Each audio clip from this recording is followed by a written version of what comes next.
Beautiful. Okay, let's begin. This is a contactee panel, so really this is official, and there's a lot of wisdom here.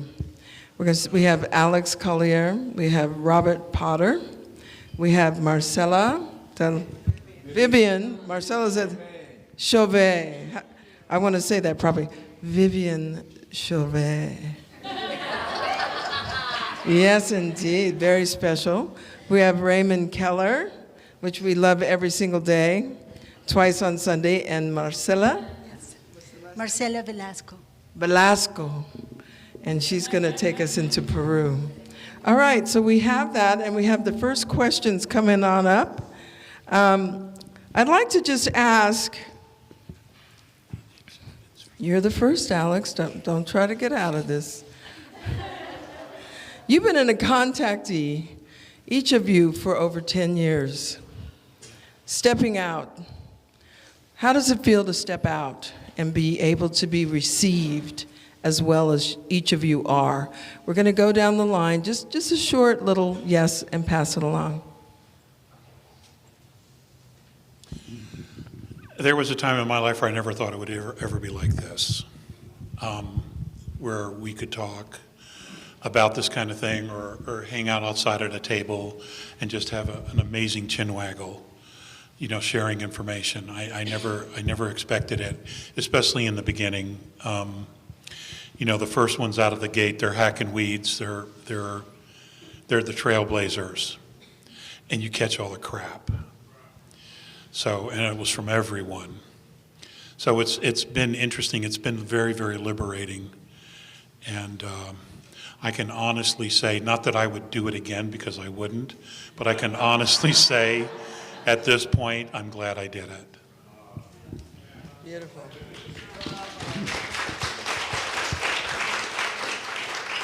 For me, it was a unique experience. My contacts in the beginning were mostly out of body with lights. I didn't have any physical face-to-face contact.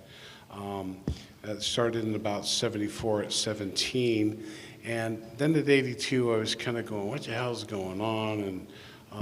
And then I went up to the desert, and Gabriel Green had called me and said, Master Alarian is sending a teacher. So I went up there, and this military guy, he basically showed me a lot of stuff and taught me about the reptilians and the grays. This is in 82, and what possession was, and showed me people's energy fluctuations and all that.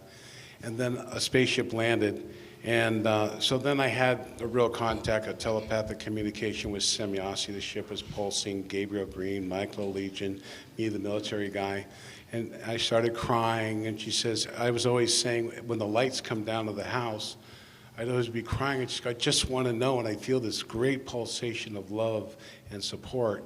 And then when I finally I broke down in tears, and I was going, this is wonderful, and I said, what should I do? I really want to, it's great. We can have a rainbow gathering, and we can have cool spaceships too, and live in modern technology. And she said, just share this experience with people. They'll know by the way you tell it that it's real or not, and like that. And then I said, will you land? And she said, no, you'd think you're the Messiah. And so I started laughing, and the military guy looked at me and said, you seen enough? And I said, yeah. And I literally turned my back, because a spaceship on the ground, I'm here for spiritual knowledge. That's what I wanted. Then I went home and told my parents, and my mom and family and friends, and then I was a nut job, and like Alex, I got a chip on my shoulder. But now we're here. We're so glad you're here. Thank you, Robert Potter.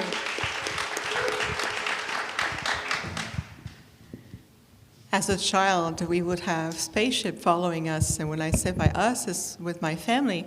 So my parents would say to us, my brother and I said, oh, we're going on a ride tonight. We're going to the countryside. We're going to just do some star gazing. But every time the ship would come. And so they started to talk to me telepathically, and they said, you are a part of us as we are part of you. And they said, you need to remember who you are. And this is why I discovered I was 5 years old, and I discovered that I was a hybrid, a nocturne hybrid. And I started to talk with my biological father, who is a nocturian. And it will follow us everywhere we go. And of course, from there, it really evolved a lot more. And I would also see in my house walls becoming pure energy, like water portals opening, where you can see the pixelation of the walls becoming just pure liquid light. And so I would just gaze at it, and they would talk to me. They say, if you go through the wall, you will travel to the portals. And then they said, before you did that, we're going to have to train you. Because you just don't go just in a portal like this without knowing what you're doing in order to come back to your destination. And so you have to think, I was a little child, and I remember that I was 5 growing up. That was my reality. So I would go to school, and I would look at the behavior of other kids or adults or authority figure,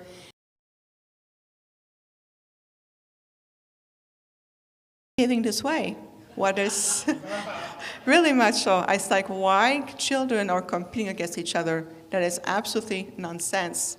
And I said, that's because you come from an intergalactic group whose collective, we always in the unity will work as a family of light. You're not used to competition and division. This is not part of your makeup.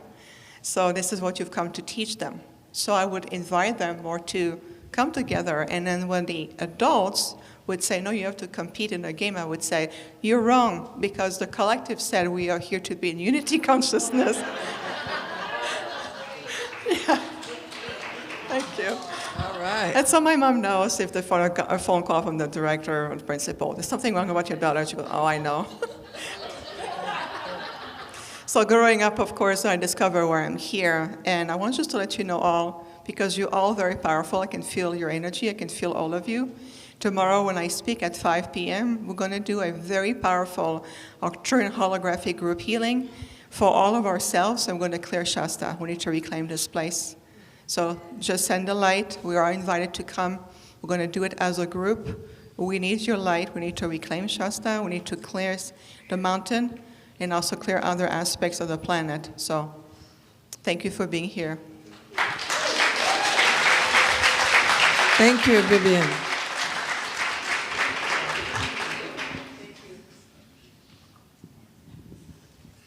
Well, I read some words from the great Russian writer and poet Franz Kafka, and he said, I just know so much stuff about everything, and I've had so many marvelous experiences. If I don't tell somebody about this, I'm just going to blow up into 1,000 pieces. So I took his advice. I was on the operating table for my quadruple bypass surgery, and I said, well, it's now or never, and I'm so glad I did, because everybody has been so kind, and I've been so well received. So thank you so much, my friends. Much appreciated. Thank you, Raymond. I'm from Cusco, Peru. So we were talking yesterday also that we always hear about disclosure everywhere. And disclosure is about us, each of us coming forward to share our truth. So for me, since yesterday, it's been disclosure time. I grew up seeing all these lights around my head all the time since I was a little girl. So I always thought that it was the place because I grew up in Cusco, Peru, and all kinds of paranormal stuff happens. Then I realized when I moved to Colorado that it wasn't the place, that it was me. So I started contact with different beings from different places. I've been taken to ships many times, and I learned that contact is a heart-to-heart relationship. It's a soul connection. It's all based on love, unconditional love, respect, and oneness. So I wanted to participate in this conference because of the light it creates, for the energy that we're giving to the planet, for the healing we're doing all together because we're all one. But also to show you the spiritual side of contact, how it's evolving, how it's changing, and how we have to learn to see through and beyond to see much more of what is there. So thank you for being here and listening to me. Thank you, Marcella. So I'm just going to put my 2 cents in as well as a contactee. It has been quite a trial to come down from the mountain and to be met And so I was hid out for many, many years, probably about 30 years, and just coming out with the help of our friends like Deborah Giusti and different other people who encourage us to come out and speak. And so thank you all for being here and accepting that. So we'll take a question from the audience if somebody raises their hand. Okay, the gentleman there, you want to stand up? What do we say? Yeah, when I was 18, I got a close encounter with a spaceship, like 60 feet in the air. Came right over the tree, caught me from sleeping back. Sat up, pointed at us, said, "God damn, you see that?" I looked back, and I was going to look back, and so it was all the way over the treetop, and just sat there. And it's spinning about this fast, and it sends all this So your question is? Why did I have that encounter? Say that again? Why did I have that encounter? Why did you have that encounter? Okay, who wants to answer that? We'll just take a few people. Yes, Robert? I don't have a clue, but I think generally speaking, as people are waking up and tuning in, that they're responding. They're monitoring this. The register discs are here. They're monitoring your reactions. I remember Dr. Frank Strange's, he would say stuff, and he was so Jesus-oriented, and I go, he's got some great information, but he's not talking about any of the dark stuff. And the next meeting in the newsletter, he came out and goes, they started talking about it. So I think it's just they're responding, and everyone's getting their own type of contact. That's a great question about your experience. I want to thank you for coming forward and asking the panel. There's different aspect to it. It can be also part maybe of a star lineage for you that monitor and just to check on you to see how you are evolving and progressing. Let me ask you a question in return. When this happened, how did it feel to you? How did you feel in your heart? What was your impression of that craft? I really enjoyed the experience. It was total love, but I was very scared. And I was 18 at the time. Yes. Yeah. I was outside again for many years. I have a clear sense that if you just from your heart center send a thought form that just says, it's time for me to reconnect with you, and I feel like it will come back again because you are at that junction in your timeline to do that. But I feel like it's been part of your blueprint of your soul design all along to have this encounter, for you to remember aspect of who you are as a beautiful divine essence of light, but also a multidimensional being. You're welcome.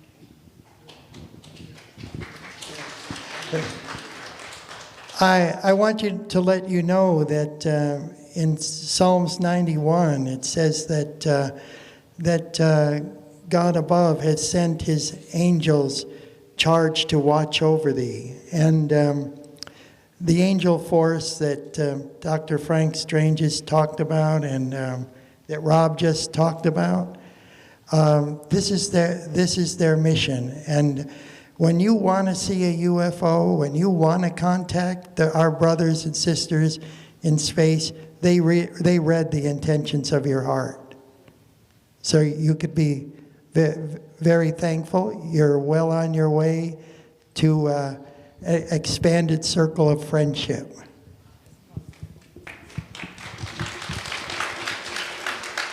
I just wanted to say that sometimes it's not that we chose what we want to see. They're the ones choosing us. So if you were able to see a ship that big, it's because probably they were just scanning your energy, knowing that you can match what they were looking for at that moment and go through a process of transformation yourself without even knowing what it is. So they're there whenever you want to reconnect with them. And probably they're following you all over the place, and sometimes we just don't see it because we still think it's there, it's huge, I can see it. And sometimes they can be tiny like this, and they're in front of you. So we just have to learn to see it through and beyond with the heart. Thank you. Beautiful. You want to finish up there, Alex? Okay, just one moment. Alex is going to give us 2 cents. Well, if they're following you, I hope you're doing some fun stuff.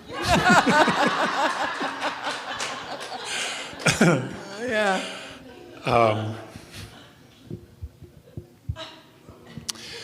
Sometimes it's just very, very difficult to understand the reasons why things happen. But the fact that you're here, the fact that you're asking these questions, means that there's a part of you that is wanting to know now, to truly understand. And when you're asking the question, I don't sense the fear there anymore. So that would be the first step to building any kind of a relationship, because you don't want to start in fear. And that's not what they want to do either, especially if it's authentic. That's all I got. Perfect. And I'll end there with saying that many of us have come into this lifetime and we set it up so that we would be awakened by our own lineage. So you may have been awakened by your own lineage to come and greet you and set you on the path, and look where you are. So.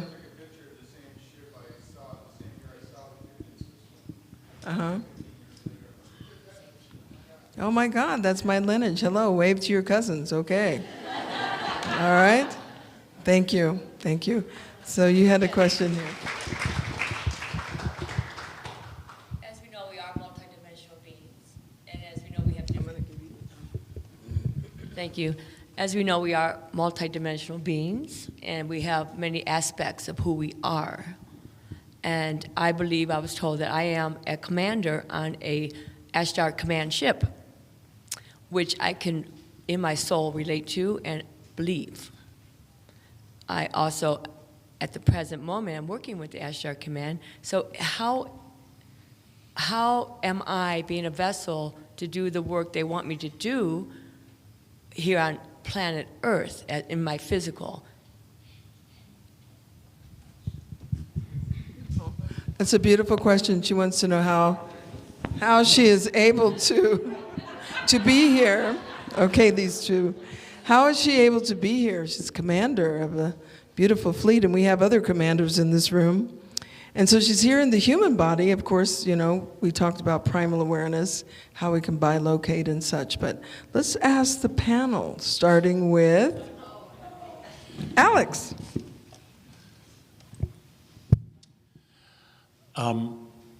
First thing is you are not limited to one lifetime at a time. You may be here on third density, but there are other aspects of you on other higher dimensions. If you ask for help, your higher selves, the other aspects of yourself, are absolutely obligated to help you. They have to, because it's you. Your growth affects their growth. So that's number one. Aspects of you, having talked with you for a few minutes outside, I have no doubt you're a commander. None. Command of one's life, though you may not be in a starship, but command of one's life is about you creating not only what you want, but creating everything that you want around you. That also means leadership, exemplifying leadership with everyone that's in your life. So though you may be a commander in a simultaneous lifetime there, you can be one here. And what does that involve? What does a commander do? He leads. She leads. Are you doing that? I believe I am in a spiritual manner, a spiritual road, and a spiritual avenue. With the help of crystals, I am able to be in the healing sphere of creation, but not in a, I don't ever see myself as leader. I'm not. But I am giving more empowerment to myself to create a spiritual leadership with the universe, which is, I'm trying to create with crystals, is what I'm trying to say. Okay. I make wands. Those are just tools. You don't really need them. Oh, well, You know, you are capable of everything. well, I'm kind of. Very humble. Step out of your humbleness. Be yourself. Well, so, but my question really is with Ashtar Command, as we know who we are. I'm a commander on the ship, so how do I relate to the ships? Are the ships coming near me and downloading information? Is that what's happening? Or is it just that I am a leader? That's really it. But as a starseed, We come here, and that's the process, is awakening. In order for us to influence here, we have to be here. We have to go through it. We've been through it before, so we're all awakening. Many starseeds are here. But Ashtar is a derivative of Astarte, or Venus, and as our guardians in this galaxy, Raymond says that Ashtar has already ascended, but that command is named after him, and that is the angel force throughout the system. So I think that it's coming into your own understanding, commanding the consciousness, and we're all learning, and having more confidence. Do we know? Do we won't really know? We hear that and see it, and we just have to get down to the basic essence of being kind and patient and exemplifying the teachings of the ascended masters of the truth of God and love. That's what I see. I've always said, they go, where are you from? I go, no, I'm from Earth, man. We're all here. So you can put that separation, and you're a commander. It tends to get people going, oh my God, another crazy. You can work silently behind the scenes and just do and bring gnosis, would be my suggestion.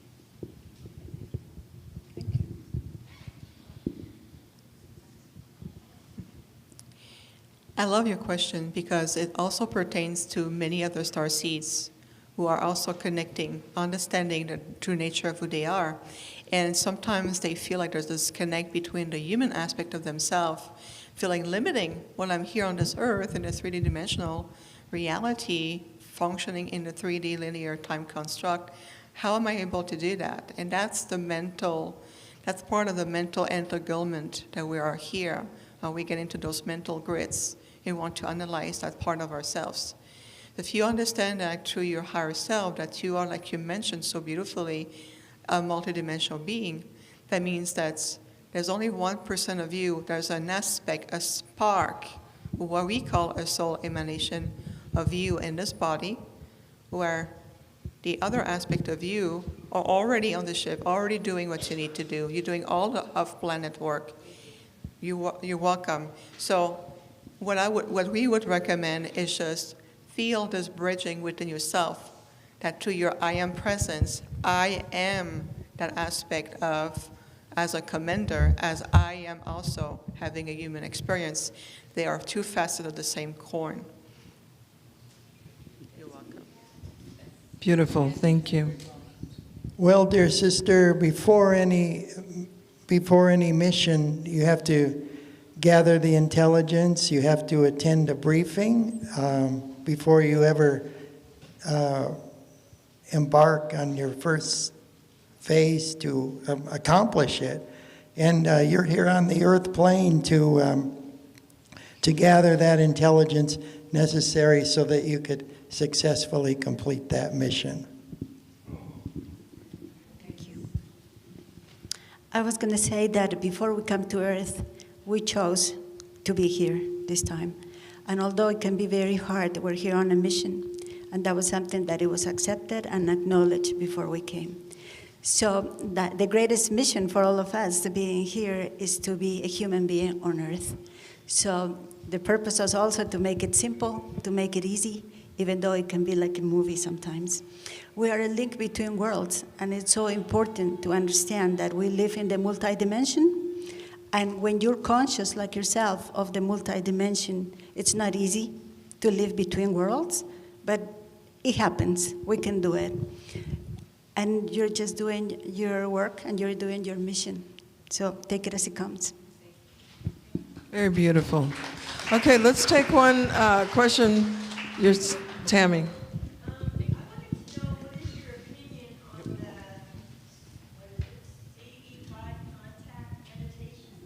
the CE5 contact meditation, brought out by Stephen Greer.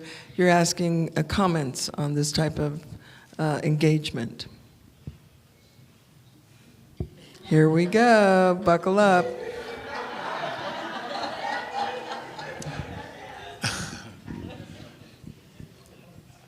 I don't know anything about it.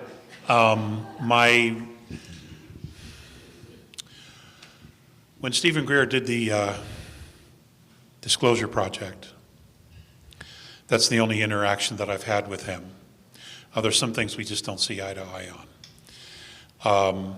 I want to say I also, was- he was not the only one that did that. I was the one, was working for a company called What Are Records, and we produced the DVDs of the Disclosure Project. And I was all over that. My fingerprints are all over the actual creation of the DVDs, of the testimony. And,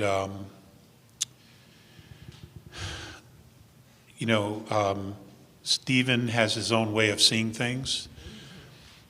I guess one day we'll all know exactly what is what. But I don't, honestly, I don't follow Stephen, so I can't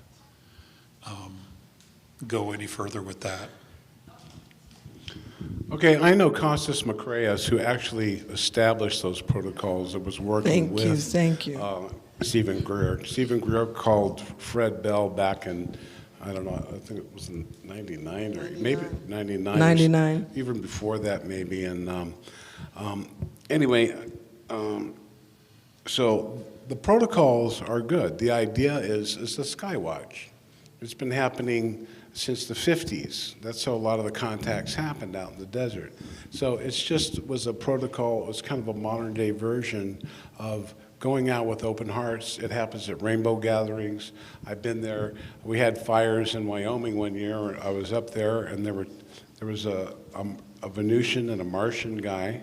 They worked the back door, and I was talked. I knew who they were telepathically at the time, and the one guy had seen him in a couple other things, and a light went over, and I said, a guy named Fantuzzi was doing the thing. It's Fantuzzi, look, we have visitors, and the light went up, and we all said, we love you. I don't know people really realized it, but so this contact, whatever that protocol is, don't identify with any personality. All contactees have their experience. And Raymond, I asked him in one of the questions that are back there, I said, why do we all have different viewpoints? And they said, look, Raymond says, it's like 5 people touching an elephant. Someone's touching the tail, the toenail, the nose, the ears. Everyone have a different description, perception, and based on our religious beliefs and our own experiences. So there's different agendas of different ET groups too, personally and their civilization. So we have to be aware that there's not one theme. So I think those contact protocols, and overall the intention is good, but don't be tied into any one personality or any belief system. Establish your own ideas from your own experiences, and know that there's a lot of benevolent, good ones out there. But watch out for the reptilians. Including Robert Potter. Perspective. Those techniques or gathering or the way, the protocol they put it, there's a perspective on how to establish, communication and to invite our interstellar brothers and sisters. But I do agree with Rob on the fact that each civilization you want to connect to will have a very unique, vibratory state or frequency that you can tap into it. So what we would recommend is build your own. And you can inspire yourself from various techniques or protocols, and then from there you can inspire yourself to see how I'm going to apply those techniques in your own way. I can honestly, all I have to do is just put my head out in the sky, so to speak, and I send a thought form, they know, and they go like, we're here, what do you want? You don't need a fire, or, you don't need anything else. But that's where we're going to. We're learning to trust ourselves more, that it's all encoded in you. It's all part of you. So inspire yourself from different techniques and extract the keys of those that work for you. And then from there, it's going to be much more potent. That's what I'm feeling. You're welcome. I don't think that there's a one-size-fits-all type scenario here. Many times when you're in a paranormal, metaphysical, UFO group, our brothers and sisters are right there. Our interstellar brothers and sisters are right there, working side by side with us. And I think that if we live with that intentionality, of when we wake up every morning, we think of something good and kind that we can do for somebody else. You know, they're going to notice that, and it won't be long before you'll be flying with the celestials.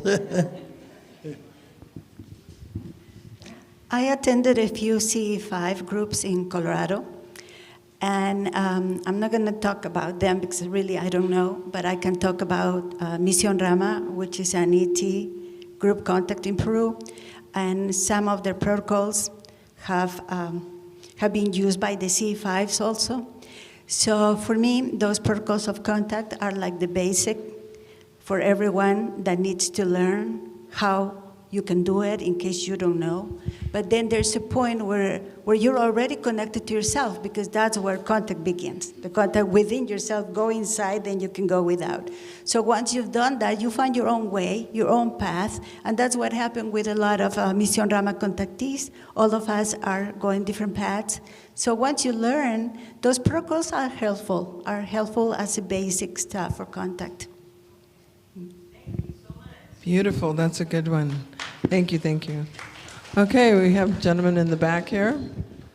Yeah, hi, I'm curious if any of you have had any kind of contact directly with insectoid types or mantis types. I know this humanity often have fear and instinctive fear against It's too smiling. I'm wondering your personal take on it. Beautiful. I've recently learned about some of the insectoid types, and I think Alex probably knows something. He's always wanting to pass the baton, so to speak. But I think in this case, we should talk to Dr. Keller, who in 1987 was told to come here to meet an ascended master. That ascended master was Annalise Guerin. Annalise Guerin appeared in a bilocation signal from Sirius B, where the Venusians were building a colony. And on that world, like on Venus, the planet of the bees, they have mantis beings, and mantis beings open portals. Maybe, Cos, you go ahead and talk about the mantis and the insectoids. Oh, goody. Well, I love insects. Ever since I was a child, I was able to pick up bees, and I was out with Shari Lynn, who's here with us at this conference out in out at the Golden Temple in West Virginia, where I'm from, and a large queen bee came and landed on me, stayed on my shoulder for about 4 minutes, or not 4 minutes, 4 hours. And Sherry took pictures of it, and it didn't even flinch or move. And it stayed there until we were ready to leave. But my experience on Mount Shasta was that we were told by Clayton Parker in Murray, Utah, at the meetings of our Osiris group in Kay Studstrup's house there, that we should all go on a trip to Mount Shasta. And Clayton said when we got there, that we should follow this path up until, as far as it would go. And he was 87 years old at the time, just 1 year younger than Anna Lee, because he was he grew up with her and was a close friend of hers, and wrote a book about her teachings and everything. But we started walking up there, and we got to. I think it's probably called Panther Meadow here. No, that was Squaw. Squaw. It was a lot of rocks and a spring coming out from the rocks. We sat down because we were kind of tired, and then in a column of light, a woman appeared. She was arrayed all in white and had gold braid trim on her, like a white jumpsuit, some kind of uniform. She said that her name was Lady Ankara, and she came from she was standing in a bilocation signal connected to a planet called Balaton, which is 3 times the size of the Earth, but it has all fresh water and mountains. She said that the indigenous inhabitants that allowed the Venusians to establish a colony there were, in fact, these large mantids from anywhere from 5 to 15 feet. And she said if we looked at the side of the mountain, we could see the mantids coming up and down the mountain, which we did. We were looking at with spiritual eyes. And she said that these mantids, only the women could communicate with them. They put out their left hand on the head of the mantid, and they could communicate telepathically and garner vast intelligence and knowledge from anywhere in the universe. And they control and they operate the stargates. And then when we got back to the Salt Lake City area to Clayton's home, he showed us the here it is right here. He showed us this is from an Egyptian papyrus, and it's the Kolob Stargate, and up in the top you could see the mantid-like insected beings who control and open these, and it says that their point of origin is by the 2 stars that are indicated in this facsimile number 2 that was recovered by the Mormon Church in Kirtland, Ohio, in the 1830s, and there's 2 star systems that are close to the galactic core called the Kolob, and that this is where the mantids come from, and that's their mission as a type of seraphim being to open and close the stargates. That she said when she first met us, she said, "I know why you're here, and I'm here to answer your questions about flying saucers." And she talked to us for about 3 hours and taught us. And then Kay Studstrup, where our group meets in her home, she said, "Can we take your picture?" So we all gathered around. We all gathered around her, and then took her picture, and then she disappeared in a column of light just as she came. And when we got down the hill, Clayton said, you were laughing. You didn't think you'd meet an ascended master up there, but you did, didn't you? And I said, "Yes, we did." And he said, "Well, that was Annalise Guerin." And then I found out later that Annalee wrote 9 books about the process of translation, how you can be taken up physically to other planets. And it was so exciting. When we got back to Salt Lake, we went to a 1-hour photo mat to get the picture developed. And guess what?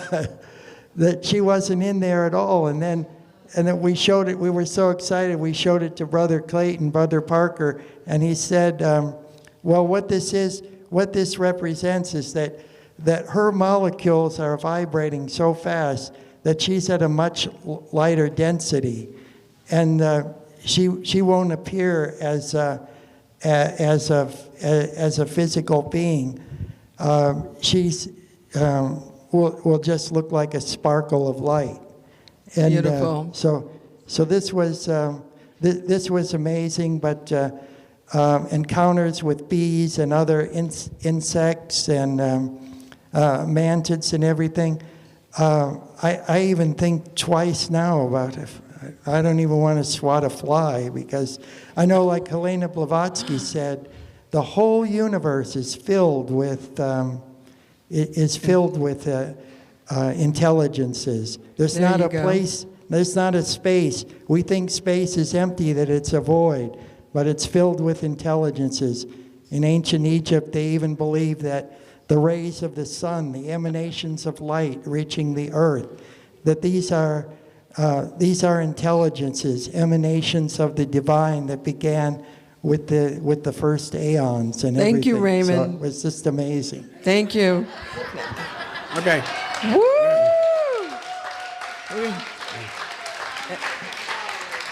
We're moving along. I'm going to give up my time for Raymond because he's actually met the bee people. I on want to talk Venus. about my little bee So experience. talk about the bee people. Wait.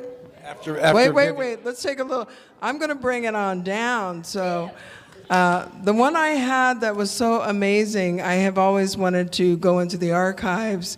And so the day came where I was actually teleported into a beautiful spaceship.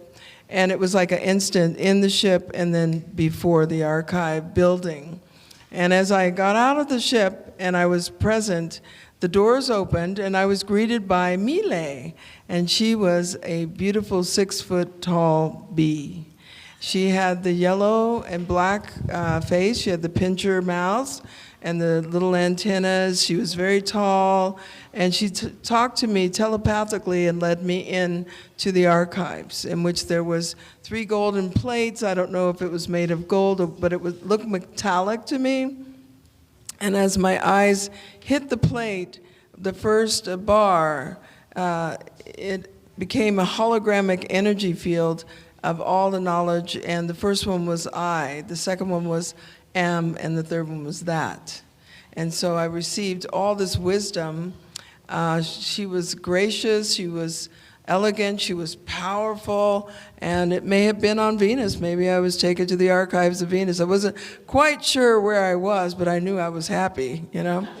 And after we finished, and I saw all 3 of them, she took her finger and she just pointed. As she pointed, they all lit up, and there was plates after plates after plates after, you know, it was just the archives. And so that's my bee story. And so I love the bees, yes. The praying mantis, most of them from Andromeda. The ones I've met, the Andromedans, the praying mantis from Andromeda. Fred Bell met praying mantis from Andromeda. They're shapeshifters, so they can come in different forms. Yeah, so you have one more, yeah? Bee story? Bee, maybe, but the shapeshifter from the Mantis.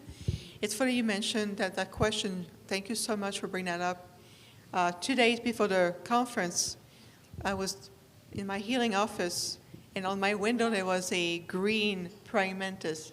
Love it. Okay, I haven't seen one in over 3 years. And she stayed, I felt like the energy of feminine, so I call her she. She stayed there for 24 hours. She didn't move, she stayed there. So I connected with her. And I said, are you a shapeshifter from, one of your original people? And she said, yes. And I said, we come reconnect. So they haven't connected with me a long time, but they were coming to reconnect. And I said, I'm going to Mount Shasta. Is that anything to do with that? And they said, yes. Yeah, it wasn't. And then the 24-hour spirit left, and she left.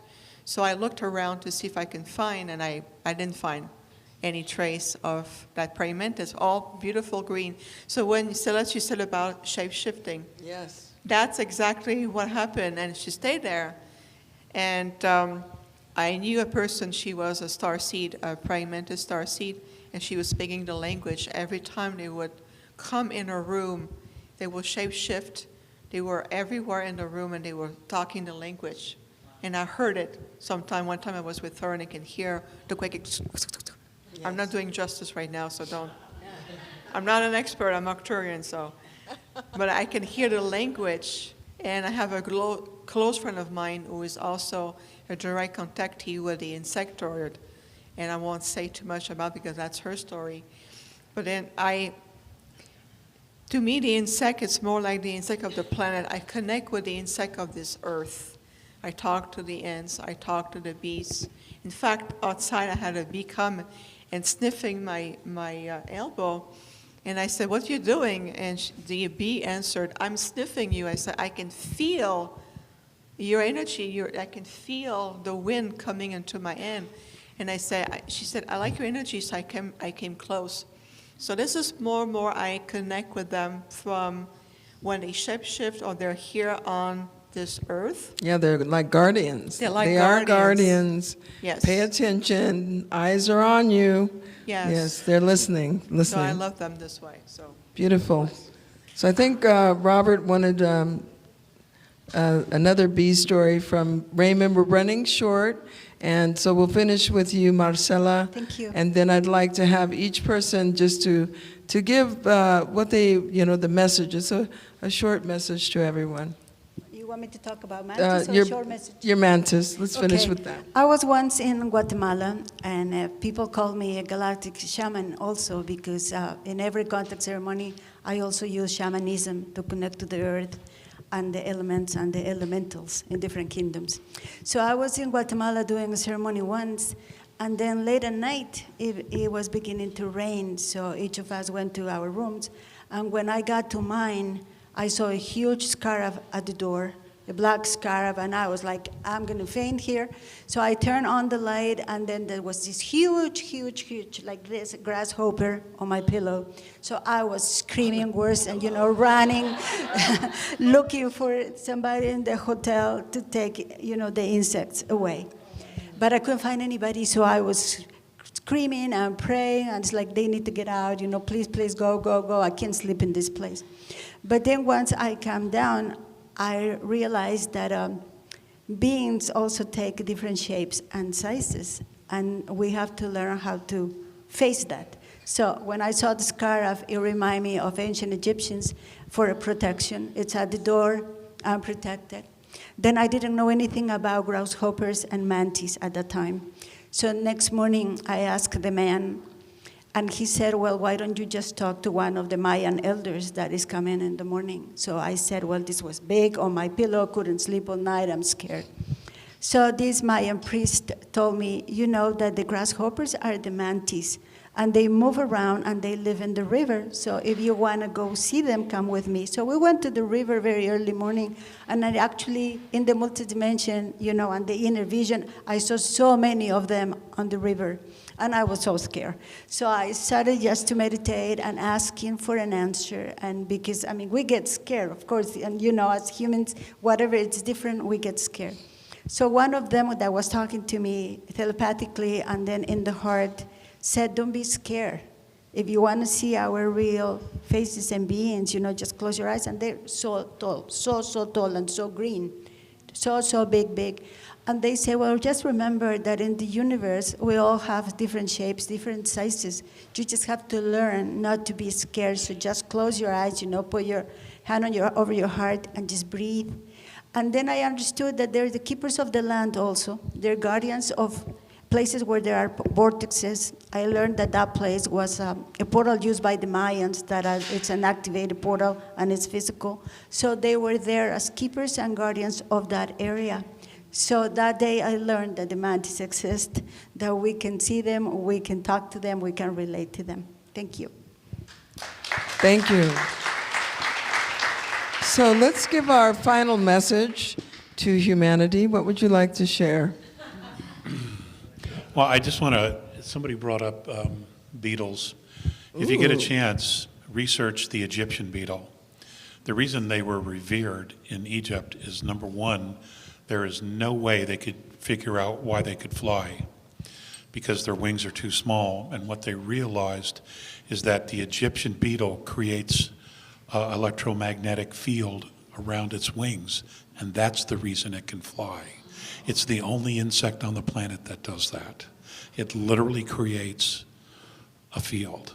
It's remarkable when you look at it, and science is just like, oh my God. That's why they were revered in Egypt. The journey of life is not an easy one. It's ups and downs, quick turns, sudden stops, big hills, deep valleys. But when you're with friends, people that you love, people that you trust, people that you know have your back no matter what goes up, what goes down, no matter how you screwed up, no matter how you didn't, they always have your back and they're always your friend. Make sure you let those people know that you always think of them and that you appreciate them. because in the times coming, we're all going to need to be surrounded by those people, only just to make sense of all the changes that are coming very quickly.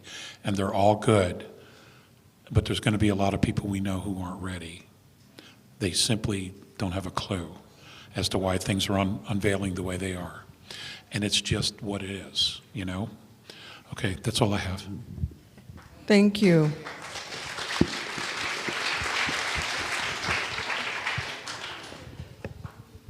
Community. We are returning to community. That means that the invitation also from our intergalactic brothers and sisters is get to know who you are. Fall in love with the relationship with yourself. One of the things that we see from our Arcturian perspective is that human being has been taught and programmed to believe of themselves to be so small, helpless, defenseless, and powerless, which is absolutely the opposite. You are royal, absolutely you are interstellar royalties, and this is how we see you. We see you as giants of light. The potential that you carry in you is phenomenal, just what is written and coded in your DNA, who you are. So part of our missions is to really return. The empowerment is just to teach you, to help you remember that you are extremely powerful being. And so every day choose differently. How are you utilizing the power of your heart, the power of your thoughts? How are you also generating the power of your communication? The choices that you make. We are returning also to be guardians and stewards of this earth. Remember, we're part of the ecosystem with Mother Earth. And whatever name you want to give her, whether it's Thera, Urantia, or others, it's still, she is a powerful celestial being, a conscious being. So we need to go back in living in synergy, consciousness with all life forms.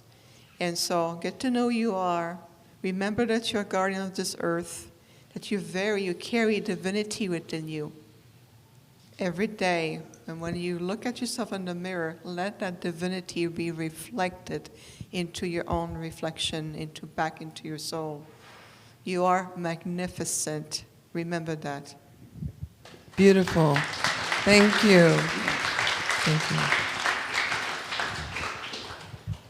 Well, it is the plan of the infinite creator that we all will be well received. We will all eventually get there, and not all at the same time, some sooner and some later. But our world is moving into a higher stage of cosmic evolution, a celestial glory, if you will. And I would just like to leave this one admonition from the book of Hebrews, chapter 13, verse 2, which is my favorite verse, is that we should always be kind to one another. For know ye not, my friends, that ye entertain angels unawares. Beautiful. Thank you.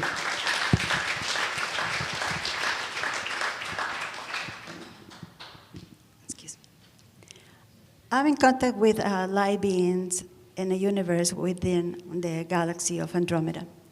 My guides always teach us that humbleness is one of the hardest things for humanity. And that's the way that we can achieve a galactic consciousness.